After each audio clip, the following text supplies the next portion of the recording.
Je vous le disais il y a quelques minutes, un 5e train de sanctions contre la Russie devrait être décidé demain ou après-demain par l'Union européenne. En attendant, Louis Dragnel, bonjour Louis. Bonjour Romain. La France a d'ores et déjà annoncé l'expulsion de 35 diplomates russes dont les activités sont considérées comme contraires aux intérêts du pays. En clair, Louis, il y a parmi eux, selon vos informations, des espions. Oui, vous savez, derrière le statut de diplomate se cachent souvent des agents des services de renseignement. Si ça peut vous rassurer, la France le sait, les suit, les surveille, ce n'est donc pas une surprise. Et là, en l'occurrence, selon nos informations, une partie des diplomates qui vont être expulsés sont soupçonnés par la France d'appartenir en réalité au renseignement militaire russe, le GRU, un des 3 services de renseignement russes.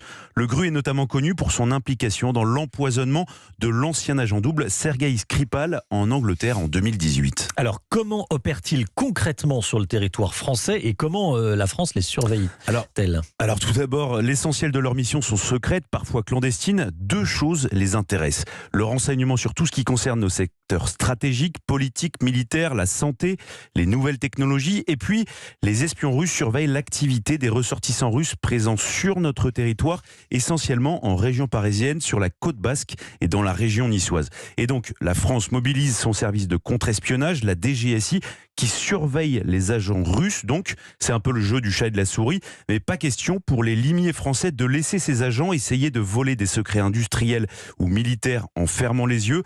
Pas question non plus de les laisser tamponner, c'est le terme, des politiques français, des industriels, des chercheurs et même des journalistes sans rien faire. Pour terminer, cela représente une charge de travail importante pour le contre-espionnage français, puisque selon nos informations, près de 250 agents russes mènent des activités sur notre territoire. Merci beaucoup Louis. Voilà, tamponner, entrer en contact. Absolument, pardon. Tamponner, c'est le terme utilisé par les services secrets. Absolument, et parfois la personne tamponnée ne le sait pas. Ne le sait pas. Merci beaucoup Louis Dragnel.